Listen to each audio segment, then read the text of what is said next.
말씀 제목 회개한 자가 받을 축복이라는 제목입니다. 시편이 150편으로 되어져 있는데 다윗의 회개의 시는 7편이 들어있어요. 150편 중에서 그 중에서 대표적인 시는 32편, 오늘 우리가 읽은 본문과 51편이 있습니다. 51편은 다윗이 우리아의 아내 밧세바와 큰 죄를 범한 뒤에 죄를 나단 선지자에 의해서 책망받고 죄를 고백하기 전에 자신의 모습을 기록해놨고요. 오늘 본문 32편은 죄를 고백한 후에 하나님 앞에 용서함을 받고 그 은혜의 행복을 전하는 그런 시로 되어져 있습니다. 오늘 본문 3절, 4절에 보니까 다윗이 회개하기 전에 그 마음의 심령을 이렇게 고백하고 있지요. 마음이 얼마나 고통스러운지를 기록하고 있습니다. 3절에 보니까 내가 입을 열지 아니할 때에 종일 신음함으로 내 뼈가 쇠하였도다. 얼마나 고통스러웠으면 뼈가 쇠하는 고통을 겪었을까요? 다윗은 입으로는 기도했지요. 그러나 마음에 이 죄를 꽁꽁 숨겨놓고 고백하지 않았어요. 그럴 때 이 뼈가 쇠하는 그런 고통을, 영적인 고통을 받았다는 것이죠. 4절에도 보니까 주의 손이 주야로 나를 누르시오니 내 진액이 빠져서 여름 가뭄에 마름같이 되었나이다. 죄를 고백하지 않으니까 여름에 여러분 가뭄이 드는 땅 보셨습니까? 그렇게 됐다는 거예요. 주의 손이 밤낮으로 자신이 누르는 것 같다라는 것이죠. 그로 인하여 몸에 진액이 다 빠져가지고 물기라고는 전혀 없는 그런 여름의 가뭄같이 자기 마음이 그렇게 됐다라고 그 심령의 고통을 호소하고 있다라는 것이죠. 여러분, 우리 성도가 회개하지 않으면 그의 심령은 이렇게 곰핍하게 되는 거예요. 여름 가뭄에 든 것처럼 그렇게 된다는 것이에요. 왜냐하면 죄를 지으면 우리 심령에, 성도들의 심령에 하늘에서 은혜의 생수가 내리지 않습니다. 그래서 은혜의 생수가 공급되지 않으니까 심령이 그렇게 메마르게 되는 것이죠. 여러분, 사람에게는요 양심이라는 것이 있습니다. 여러분, 양심 다 있지요? 네, 양심이 다 있어요. 이러한 양심은요 인간으로 하여금 죄를 멀리하게 해요. 이 양심이. 그리고 도덕적인 삶을 살게 하죠. 하나님 말씀에 순종하게 하는 삶을 살도록 하는 것이 우리 양심입니다. 그러나 모든 양심이 그렇게 하는 건 아니라는 것이죠. 그 기능을 다 하는 게 아닙니다. 거듭나지 못한 사람의 양심은 그 기능을 발휘하지 못한다는 것이죠. 본래의 기능을 상실해버렸기 때문에 그 기능을 발휘하지 못합니다. 그래서 사람으로서 정상적인 삶을 살지 못하게 한다는 것이죠. 그래서 죄를 지어도 죄책감이 없는 겁니다. 죄를 지어도. 왜? 양심이 살아있지 않으니까. 그래서 성경에는 그런 양심을 화인 맞은 양심이다 이렇게 기록하고 있습니다. 그러나 거듭난 성도들의 양심은 다르겠지요. 하나님은 성령을 통해서 거듭난 성도들의 양심에게 이렇게 말씀하십니다. 그 양심으로 통하여 만나주시는 것이죠. 그래서 성도가 죄를 범하게 되면 심한 양심의 가책을 받게 돼요. 그래서 그 죄를 토설하지 않으면 양심의 찌름으로 인하여서 오늘 다윗처럼 뼈가 쇠하는 고통, 여름 가뭄처럼 그런 고통을 겪게 되는 것이죠. 양심은 그 죄를 계속 토설하게 만들어요. 그래서 그 사람을 계속 찔러댑니다. 회개하라, 회개하라. 계속 그렇게 하는 것이죠. 근데 양심이 화인 맞으면 그 소리를 못 듣게 되는 것이죠. 그러니까 회개하지 않게 되는 것입니다. 그래서 종일 신음하게 만든단 말이에요. 이 양심은. 그러기에 다윗이 오늘 이런 고백을 할 수밖에 없었던 것입니다. 여러분이 죄를 지었을 때 양심의 가책을 받는다면 여러분 거듭난 자인 것을 저는 믿습니다. 자, 그러면 어떻게 해요? 그 양심의 가책을 받았으면 빨리 회개하셔야죠. 아멘. 빨리 회개하시면 돼요. 죄는 무거운 짐과 같아요. 무거운 질병과 같아요. 고통스러운 질병과 같습니다. 그래서 우리가 갖고 있으면 안 돼요. 빨리 회개하시고 그 영적으로 회복되는 그런 자가 되어줘야 될 줄로 믿습니다. 자, 그러면 죄를 해결하는 방법이 뭘까? 어떻게 회개를 해야 될까? 오늘 5절 한번 읽어보겠습니다. 우리가 5절 읽어봅니다. 시작. 내가 이르기를 내 허물을 여호와께 자복하나이고 주께 내 죄를 아뢰고 내 죄악을 숨기지 아니하였더니 곧 주께서 내 죄악을 사하셨나이다. 아멘. 죄를 회개하는 첫 번째 방법, 자기 죄를 인정하는 거예요. 내가 죄인이구나. 아, 내가 죄를 지었구나. 내 잘못을 깨닫는 거예요. 이게 없이는요, 예수를 믿을 수도 없을 뿐더러, 여러분, 이게 없으면 절대로 회개할 수 없어요. 시편 51편 3절에 보니까, 대저 나는 내 죄가를 아오니, 나의 죄를 안다는 거죠. 회개하는 자는 먼저 자기 죄를 인정할 수 있어야 돼요. 내가 죄인임을 알아야 돼요. 내가 잘못된 것을 깨달아야 한다는 것이죠.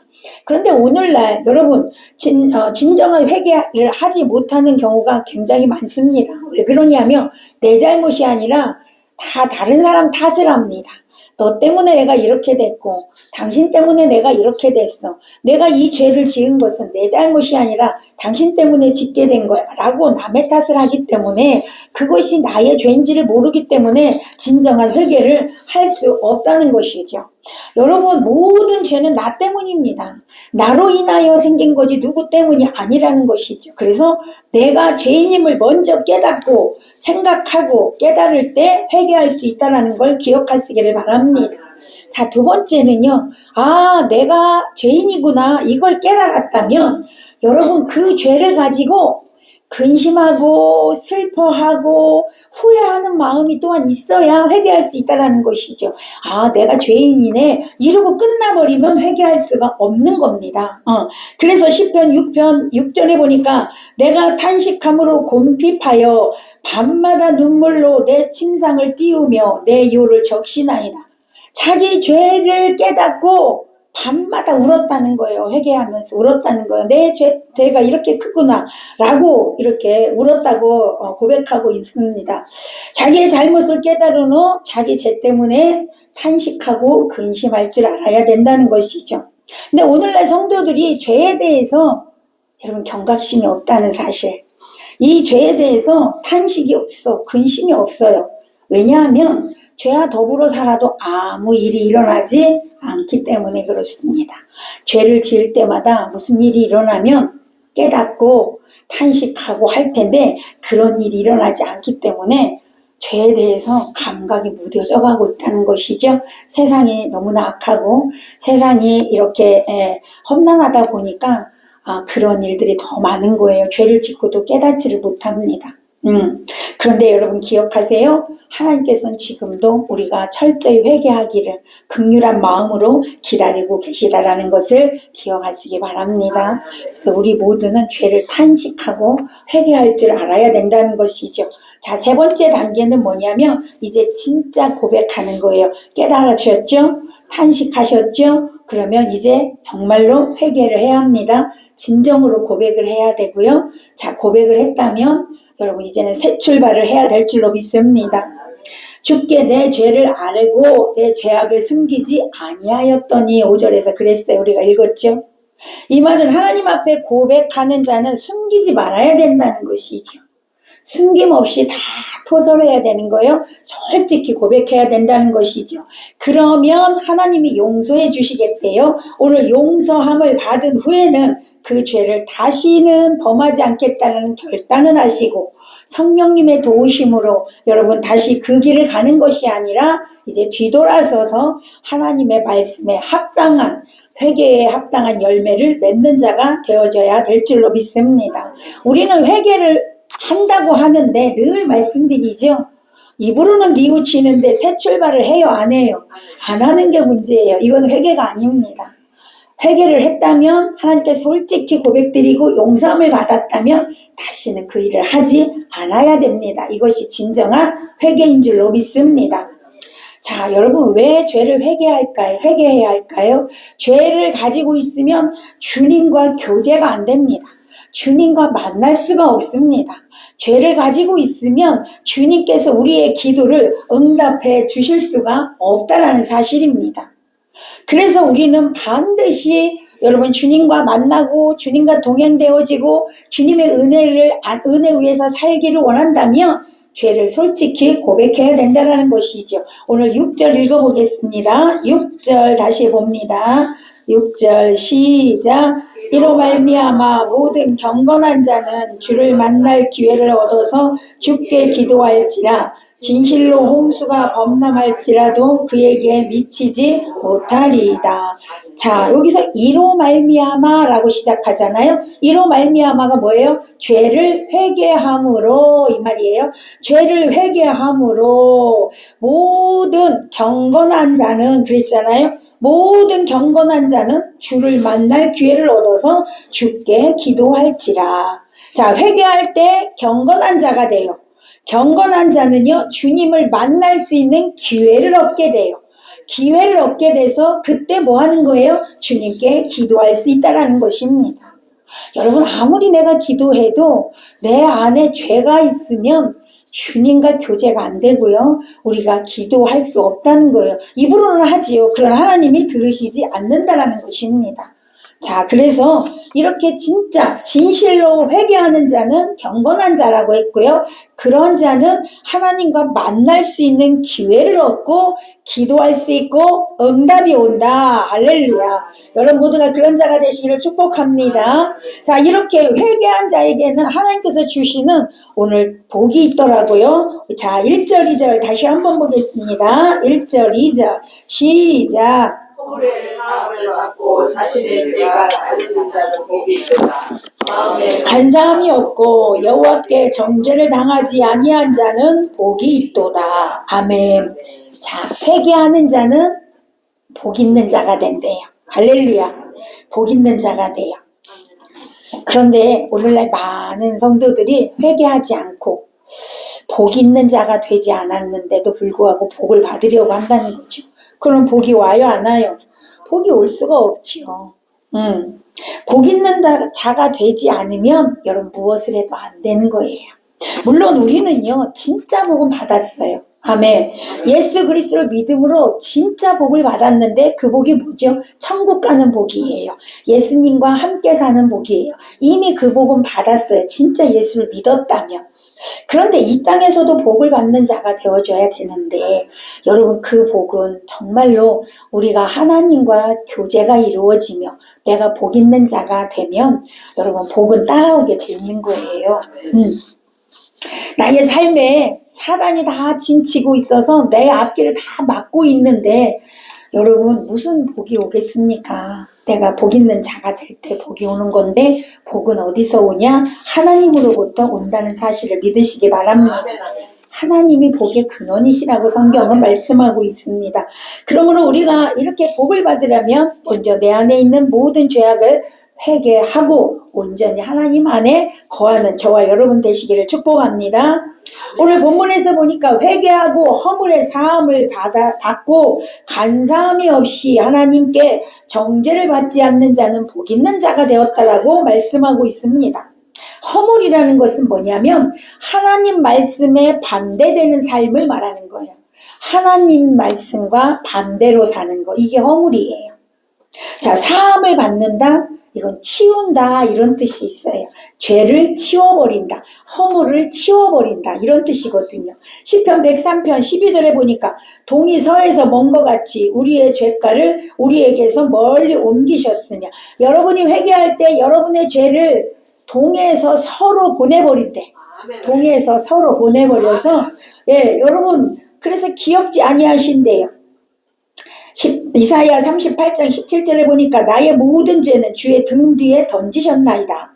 에레미야 31장 34절에 보니까 내가 그들의 죄악을 사하고 다시는 그 죄를 기억지 아니하시리라. 할렐루야. 여러분이 죄를 회개할 때 하나님은 그 죄를 기억지 아니하신대요. 동에서 서에서 멀리 보내버리고 예수님 하나님의 등 뒤에 던져버리시고, 그래서 기억지 아니하신대요. 다시는 기억지 아니하시리라. 할렐루야. 모든 죄가 가리움을 받는다. 또 이렇게 말했거든요. 죄는 뭐냐? 죄. 아까 허물은 하나님과 반대되는 거라 그랬잖아요. 죄도 마찬가지예요. 비슷한 건데 하말티아라고 하는데 계명을 어기는 거. 하나님 말씀을 어기는 거. 그래서 말씀에서 이탈하는 거. 이게 죄거든요. 이탈.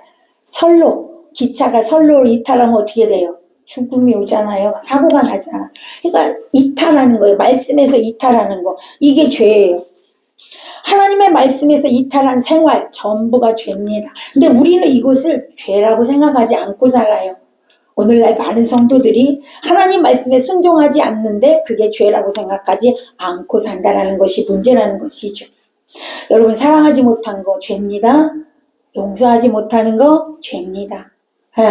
미워하는 거 죄입니다. 여러분, 화내고 분내는 거 죄입니다. 시기 질투 죄이지요. 여러분, 말씀 보지 않는 거 죄입니다. 기도하지 않는 거 죄입니다. 근데 오늘날 기도하지 않는 거를 죄로 여기는 사람이 없어요. 어떤 분이 그러더라고요. 장로인데 50년 신앙생활 했대요. 그래서 여기저기 이제 고향에서 아니고 저기 외국에 나가서 일하느라고 열심히 일하면서 시간이 없으니까 말씀은 이제 뭐 유튜브로 듣거나 그랬나 보죠. 그렇게 많은 말씀을 들었대요. 대한민국에 내노라는 목사님들의 말씀을 들었는데 성경은 한 번도 안 읽었더래요. 자기가 보니까. 그렇게 말씀을 들었는데 그것이 죄인 줄 모르고 살았다는 것이죠.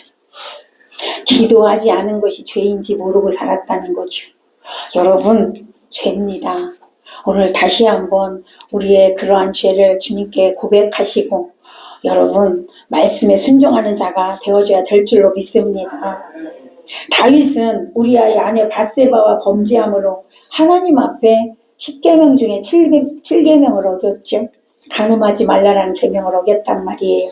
그리고 우리아를 죽게 했어요. 살인하지 말라는 계명을 어겼습니다. 그럼에도 불구하고 여러분, 그 큰 죄를 졌음에도 불구하고 하나님 앞에 회개함으로 모든 죄를 용서함 받고 가리움을 받았다라고 오늘 기록하고 있는 것입니다.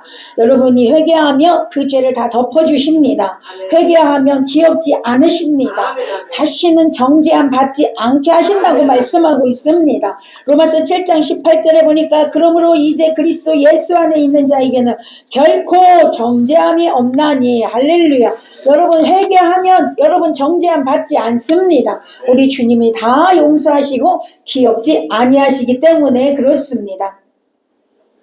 그래서 여러분, 이제는 우리가 주 안에서 주님이 주시는 복 있는 자로 살아갈 수 있다는 것이죠. 인생의 행복은 물질에 있는 것이 아닙니다.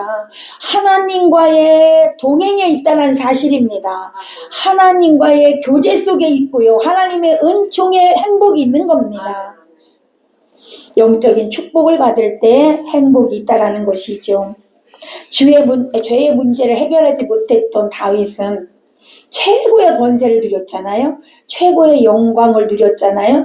부귀영화를 다 누렸는데도 불구하고 죄가 마음에 있으니까 아까 여러분 읽었잖아요. 뼈가 쇠하는 고통. 여러분, 가뭄에 고통받는 그 고통을 받았다고 하잖아요. 내가 있고 없고가 상관이 없다는 거예요. 부귀영화를 누려도 내가 죄가 있으면 그 안에 평안이 없다는 것이죠. 평화가 없다는 거예요. 여러분, 예수 믿는 것의 증거가 많지요. 그게 뭐냐, 하나만 든다면, 여기서 든다면 평안이 없다는 거야. 평화가 마음에. 아니, 예수 믿은 증거는 평화가 있다는 거죠. 죄를 회개하지 않으면 평안이 없다는 것입니다. 다윗이 보여주고 있잖아요. 기쁨이 없다는 것이죠. 여러분, 예수가 내 안에 있으면 기쁨이 있다는 거죠. 평안이 있다는 것이죠. 여러분 안에 기쁨이 넘치게 되기를 축복합니다. 자, 여러분, 걱정 근심에 쌓여 평안이 없습니까? 기쁨이 없습니까? 뼈가 새어지는 고통을 겪고 있습니까? 문제의 산이 너무 커서 거기에 눌려 있습니까? 회개하시기 바랍니다. 죄의 담이 막혀있기 때문에 그렇습니다. 정말로 진실되게 철저하게 회개하시면 우리 하나님이 다 용서해 주시고 여러분, 복 있는 자가 되게 하신다고 말씀하고 있습니다. 우리 모두 복 있는 자로 살아가시기를 축원합니다. 자, 그러면 이렇게 죄사함을 받은 자에게 주시는 은혜가 있단 말이에요. 오늘 보니까 하나님이 함께 하시는 은혜가 있습니다. 자, 어떤 일이 일어날까요? 첫 번째, 자, 회개한 자에게는 이제부터 하나님의 보호하심의 은총이 있습니다. 6절에서 7절 읽어보겠습니다. 시작. 이로 말미암아 모든 경건한 자는 주를 만날 기회를 얻어서 주께 기도할지라. 진실로 수가 건너갈지라도 그에게 미치지 못하리이다. 주는 나의 은신처이시오니 환난에서 나를 보호하시며 구원의 노래로 나를 두르시리이다. 아멘. 자, 회개하기 전에는 하나님의 진노 아래 있었어. 그래서 하나님이 보호하실 수가 없었어요. 그런데 회개함으로 새로운 관계가 성립됐어요. 하나님과 관계가 다시 회복됐어요. 그래서 하나님이 은신처가 되어주시겠대요. 네, 하나님 안에 숨김을 받을 수 있어요. 네, 하나님 그 크신 팔에 안길 수 있어요. 네, 거기에서 그래서 복 있는 자로 살아가요. 홍수가 범람해도 안전해요. 할렐루야. 환란이 와도 거기서 보호해 주셔요. 여러분이 이런 삶을 사시기를 축원합니다. 하나님께서는 여러분에게 이런 은혜를 주시고자 하신다는 거예요. 근데 죄에 담이 막혀 있으면 이런 은혜를 받을 수가 없다라는 것이죠. 자, 두 번째 주시는 은혜가 있어요. 이렇게 죄사함을 받은 자는요, 구원의 노래를 부르게 된다라고 말씀하고 있죠. 7절 후반에 보니까 구원의 노래로 나를 두르시리이다. 자, 위기에서 구원받았을 때 기뻐하며 감사함으로 부르는 노래예요. 자, 여기서 구원은 우리가 죄사함 받아 예수를 믿는 구원을 얘기하는 게 아니고 모든 우리 삶 속에서 뭐 문제에서 구원, 질병에서 구원, 다 구원이라고 얘기해요. 건진받는 걸 말하니까. 여러분 그런 위기에서 구원받았을 때 여러분 기뻐하며 감사함으로 부를 수 있는 노래를 부르게 된다는 것이죠. 여러분 그렇잖아요. 위기에서 구원받으면 찬양할 수 있잖아요. 노래하잖아요. 그래서 구원받은 거에 기쁨으로 노래를 할 수 있다는 것이죠. 계시록 14장 1절에서 3절을 보면 천국에서 보니까 구원받은 자들이 새 노래로 하나님을 찬양하고 있습니다. 여러분 천국에서만 찬양하는 게 아니라 오늘 이 세상 우리를 살아가는 우리들도 여러분 구원의 노래를 부를 수 있다라는 것입니다. 초대교회 성도들은 날마다 성전에 모여서 하나님을 찬미했다고 했어요. 구원받은 성도들에게는 찬송이 있어요. 네, 찬송이 있습니다. 찬송은 신령한 노래예요. 하나님께 올려드리는 찬송입니다. 여러분 안에 기쁨이 있으면 이 찬송이 끊이지 않게 되는 것이죠. 하나님이 우리를 만드신 목적은 우리를 통하여 찬양받기 위해서라고 했습니다. 그러기에 구원받은 자들은 하나님을 찬양할 수가 있는 것입니다. 여러분 우리가 하나님을 찬양할 수 있다는 자체가 감사 아닙니까? 감사잖아요. 그래서 하나님을 찬양할 수 있고 구원의 노래가 할 수 있다 이렇게 말씀하고 있죠. 자, 세 번째 하나님의 은혜는요. 갈 길을 가르쳐 주신다는 거예요. 여러분의 갈 방향을 제시해 주신다는 거예요. 오늘 8절 볼까요? 8절 시작. 내가 내 갈 길을 가르쳐 보이고 너를 주목하여 훈계하리로다. 하나님이 갈 길을 가르쳐 주셔요. 다윗은요 항상 하나님께 물었어요. 하나님, 제가 전쟁을 할까요 말까요? 그럼 하나님이 전쟁을 해라.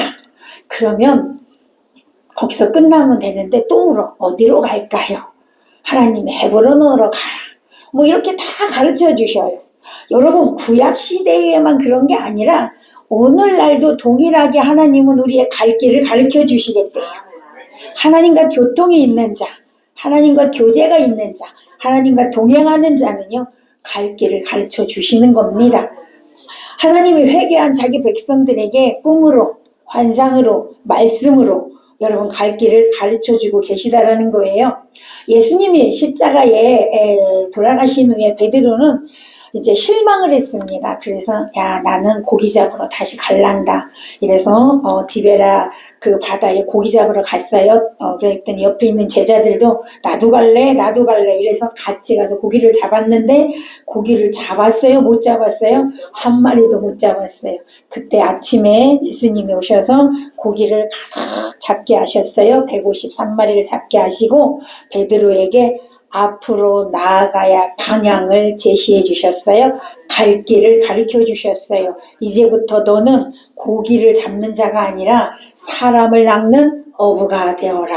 사명 주시면서 갈 길을 가르쳐 주셨다는 것이죠. 초대교회 핍박하던 사울, 바울이 됐지요. 예수님 만남으로 다메섹 도상에서 예수님 만남으로 그동안에는 유대인들, 예수 믿는 사람들을 죽이는 그런 일을 했지만, 옥에 가두는 일을 했지만, 예수를 만나고 나서 이제 그 사울은 바울이 되었고, 하나님께서 주신 사명, 이방인의 사도로 부름을 받게 되고, 갈 길이 가르쳐 주셨습니다. 사도행전 8장 26절에서도 보니까 주님은 에디오피아 여왕 간다게의 국고를 맡고 있던 내시를 위하여서 그 내시를 전도하기 위해서 빌립 집사를 그쪽으로 가라고 가르쳐 주셨습니다. 가야 할 길을 가르쳐 주셨다는 것이죠. 동방박사 보세요. 꿈으로 헤롯 있는 대로 가지 말라라고 가르쳐 주셨지 않습니까? 돌아가라고. 여러분, 이처럼 예수님께서는요, 지금도 여전히 저와 여러분에게 갈 길을 가르쳐 주시고 권면하고 이끌어 주시는 줄로 믿으시기를 바랍니다. 말씀을 통하여서 우리에게 가르쳐 주고 계시다라는 거예요. 내가 무엇을 해야 될지, 내가 어떻게 살아야 될지를 말씀에 다 가르쳐 주고 있다는 거예요. 그래서 말씀을 읽어야 한다는 것입니다.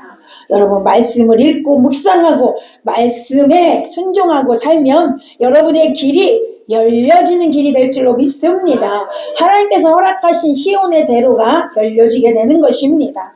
자, 네 번째, 회개한 자에게 주시는 하나님의 은혜는 뭐냐면 여호와의 인자하심이 늘 여러분과 함께 하신다라는 것입니다. 10절 읽어보겠습니다. 10절 시작. 악인에게는 많은 슬픔이 있으나 여호와를 신뢰하는 자에게는 인자하심이 불구리로다. 아멘.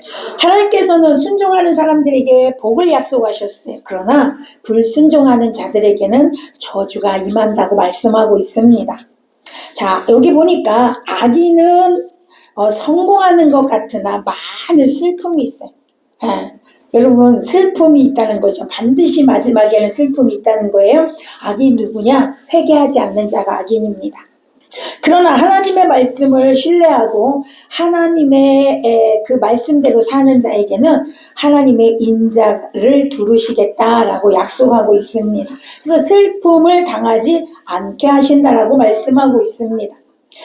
다윗은 시편 23편 6절에서 내 평생의 선하심과 인자하심이 항상 반드시 나를 떠나지 아니하리니 내가 여호와의 집에 영원히 거하리로다 라는 고백을 했습니다.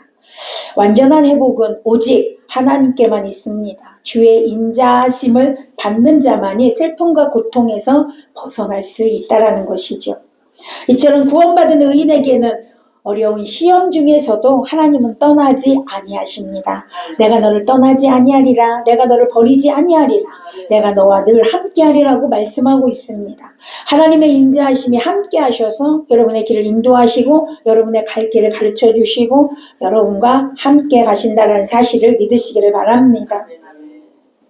그러므로 죄사함을 받은 자는요, 외롭지 않죠. 왜? 예수님이 우리와 함께 하시기 때문에, 항상 임마누엘로 나와 함께 하시기 때문에 그렇습니다. 여러분, 이걸 믿으셔야 합니다. 하나님이 나와 함께 하신다는 사실을 믿을 때 역사가 일어나는 거지요. 여러분 가정에, 여러분 사업장에, 여러분 하나님이 함께 하시는 이런 놀라운 은혜가 있으시기를 바랍니다.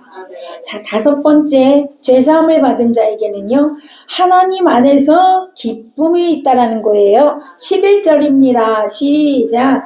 너희 의인들아 여호와를 기뻐하며 즐거워할지어다. 마음이 정직한 너희들아 다 즐거이 외칠지어다. 할렐루야. 아멘.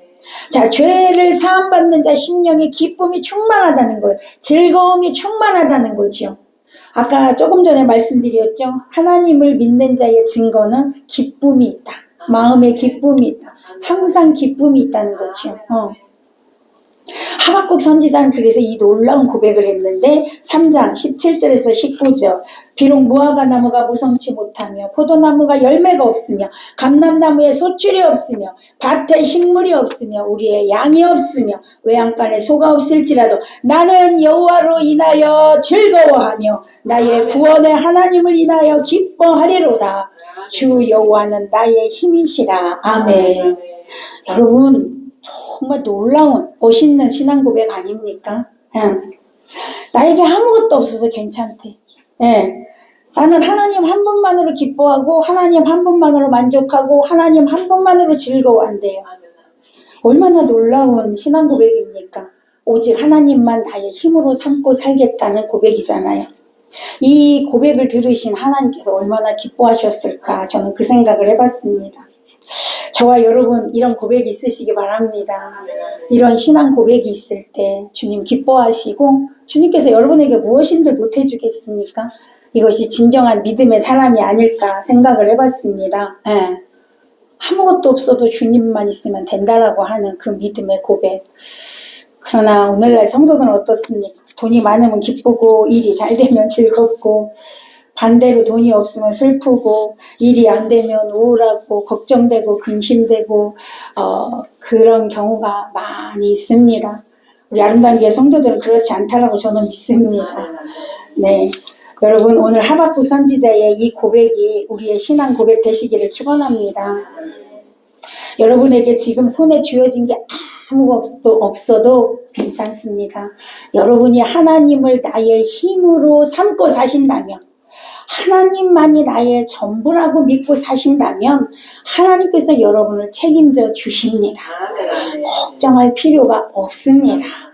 여러분 꼭 기억하세요. 여러분이 걱정한다고 됩니까? 성경에 있잖아요. 네가 염려한다고 네 키를 한 자나 더 늘릴 수 있느냐? 그러잖아요. 여러분 염려해갖고 여러분 키 작다고 늘릴 수 있어요? 여러분 염려해갖고 여기선 키는 두 종류인데 키를 말하고 또 하나는 여러분 생명을 말하는 거예요. 여러분이 걱정해서 나 오래 살아야지 한다고 오래 살아? 아니란 말이죠. 생명은 하나님께 있어요. 그치요? 우리의 키도 하나님이 키워주신 거죠. 여러분 하나님이 다 알아서 해주신다는 것이죠. 여러분의 머리털 하나까지도 다 세심받으신 하나님이신데 여러분이 하나님만 인정하고 하나님 한 분만으로 만족하고 하나님으로 인하여 기뻐하고 즐거워한다면 하나님께서 여러분을 책임져 주시지 않겠느냐라고 말씀하시잖아요. 여러분 하나님을 믿으시기를 바랍니다. 하나님을 나의 힘으로 삼고 사는 자 여러분 모든 것을 초월할 수 있는 능력을 주셔요. 할렐루야. 그 능력을 주시기 때문에 여러분 그래서 걱정할 것 없습니다. 어떤 것도 이겨낼 수 있도록 하나님이 다 이끌어 가신다는 걸 믿으시기 바랍니다. 정말로 하나님을 여러분의 힘으로 삼고 사시기를 바랍니다. 다윗도 하나님을 나의 힘으로 삼고 산다고 했거든요. 나의 힘이 되신 여호와여 내가 주를 사랑하나이다. 내가 주를 찬양하나이다. 시편 18편에서 고백합니다. 시편 4편 7절에서도 주께서 내 마음에 두신 기쁨은 저희의 곡식과 새 포도주의 풍성할 때보다 더하니이다. 이게 무슨 말이에요? 여러분 다윗은 모든 걸 다 누린 사람이잖아요. 위대한 왕이세요. 그래가지고 모든 것이 내게 있을 때의 기쁨보다 주님이 나에게 함께 하실 때의 기쁨은 이루 말할 수 없다는 거죠. 모든 것을 가졌을 때의 기쁨보다는요. 하나님이 함께 하시는 기쁨이 더 기쁘고 더 크고 놀라웠다는 그런 고백이에요. 저는 여러분이 날마다 이 고백이 있으시기를 간절히 부탁을 드립니다.